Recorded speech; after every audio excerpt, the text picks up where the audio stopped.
10, 20, 30, dávam ťažký príklad. Koľko snehuliakov sa už narodilo na svete? Neviete? Možno sa to práve teraz dozviete. Možno sa to práve teraz dozviete. Dodnes ľudia nevedia, či na svete existuje snežný muž. Už je to ťažká otázka. Táto rozprávka je o tom, že snežný muž je vlastne veľký snehuliak, ktorému... Ale poďme pekne od začiatku. Jedného dňa si snežinské deti postavili obrovského snehuliaka. Ale čo metla? Snehuliak bez metly by sa im nerátal.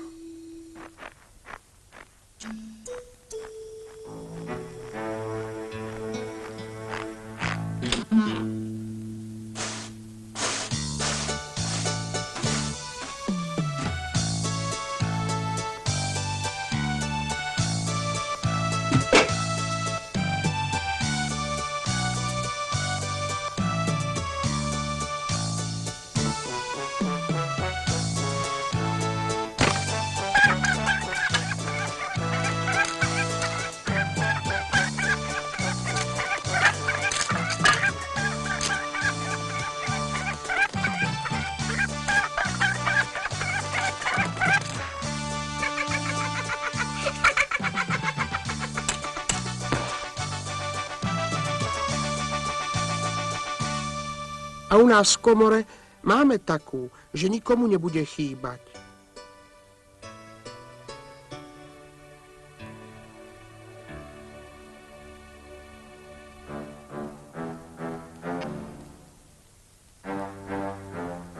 Nik nevedel, že tá metla bola kedy patrila babe Metelici, poslednej bosorke, ktorá žila v Snežinciach. Nik nevedel, akú má čarovnú moc, pretože nik nepoznal pre ňu zaklínadlo. Metla bola akurátna. Chlapci sa tomu potešili a potom si hľadali novú zábavu. A snehuliak, ako každý snehuliak, stál a díval sa. Díval sa a uvažoval. Prečo nestojím na severnom póle, ale na dedinskom dvore? Nijako nebol spokojný so svojím postavením, teda s tým, kde ho postavili.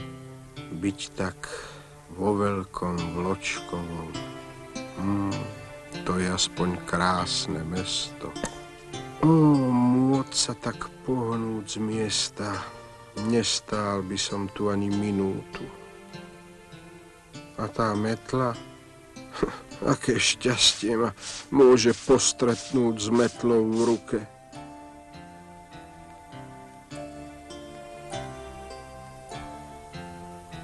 Prišla noc a nespokojný snehuliak si z dlhej chvíle mrmlal.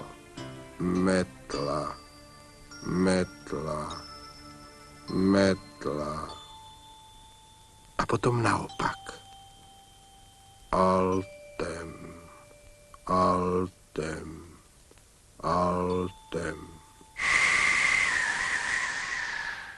Som pripravená splniť tvoje želanie.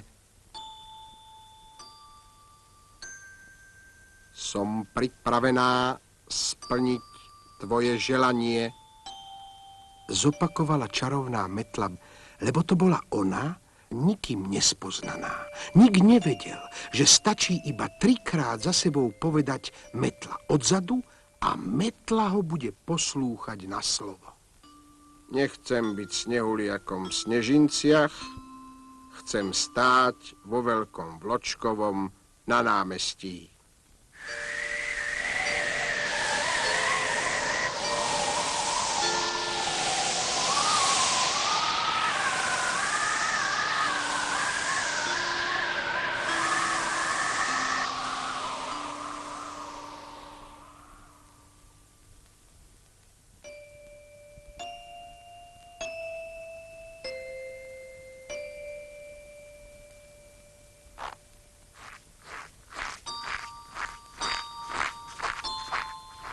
Veľkého snehuliaka si nik nevšimol.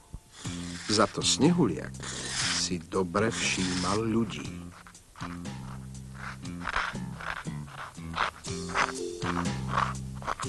Nos. V nose je celé moje nešťastie. Veď kto chodí po ulici s mrkvou? Naozaj prešiel celý deň, no nik sa vo Veľkom Vločkovom neukázal s mrkvou namiesto nosa. A v noci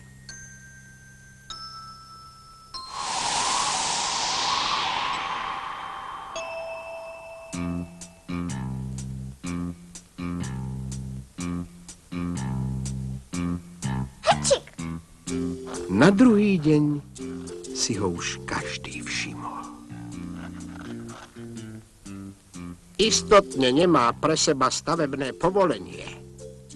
Ani výnimku na parkovanie v pešej zóne. A navyše, na ten nos by sa mohol ktokoľvek uraziť. Treba ho zrušiť.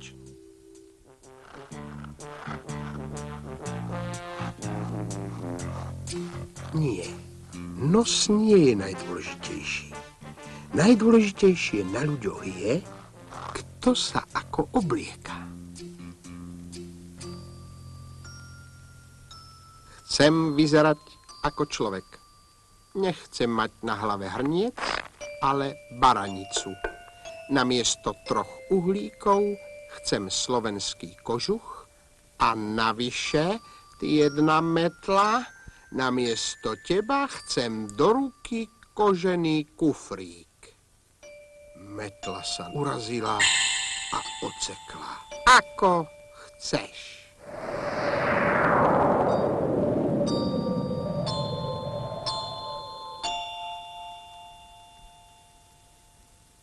Oblečenému snehuliakovi bolo tak teplo, že sa do rána roztopil.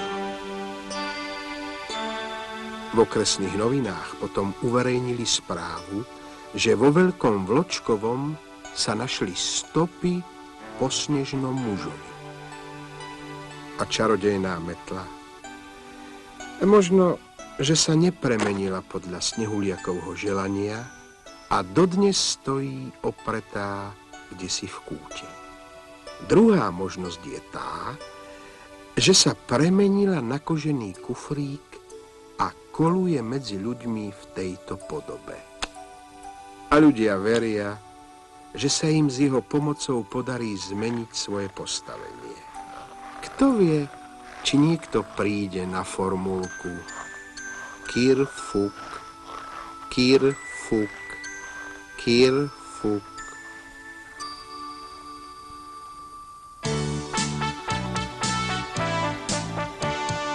10, 20, 30, dávam ťažký príklad. Koľko snehuliakov sa už narodilo na svete? Neviete, kto by ich chcel zrátať? Tomu začnú plakať, že znášajú iba zimu, že môžu mať iba mínus. Bez mínusu sú vraj mínusový. Sčítavanie chce však plus. Keď vieš, tak to skús. Výsledkom je plačkanina. Samé plus to nie je zima. Samé plus, veď to je leto. A preto nikdy nespočítávajte svojich snehuliakov.